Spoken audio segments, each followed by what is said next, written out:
ñu ngi ñëw ci grand combat bi nga xam moom diggante Petit Lo ak Bouba Imam Lo moo ñu fi woo tey nekk combat boo xam ne combat bu doy waar ñaari xale ñaari ñoo xamante ni ku ci nekk da nga newoon sa yoon ba yàlla def tey ñu daje ku ci nekk gox ba nga nekk dañ laa yaakaar Petit Lo ma nga war a fi nga xam ne mooy parcelle ñee naa ko barki dem moo njaay am na lu fa métti lu fa amoon tey moo ko war a faj waaye Bouba tey ci ñuy wax ci yaakaar yëmbali yaakaaru Malicka yi moom mi da ca bokk sàll bi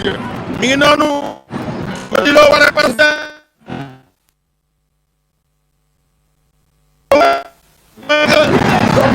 ndeysaan mi ngi noonu Bouba moo nu woon kanam Petit Lo moo nu woon ginnaaw loolu bu li ndax yi nga daa mel ni mu yàkkamte waaw moom nii lay bëree moom na def nag Petit Lo ak Bouba nee naa la Petit Lo tey ci ñeex li lay bëree xeex mu daanu galaju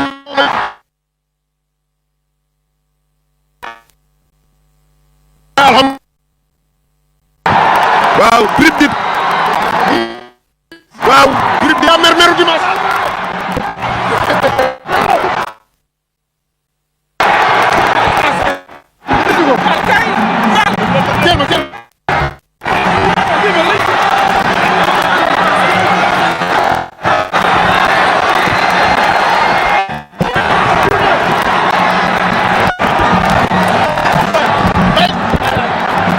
lool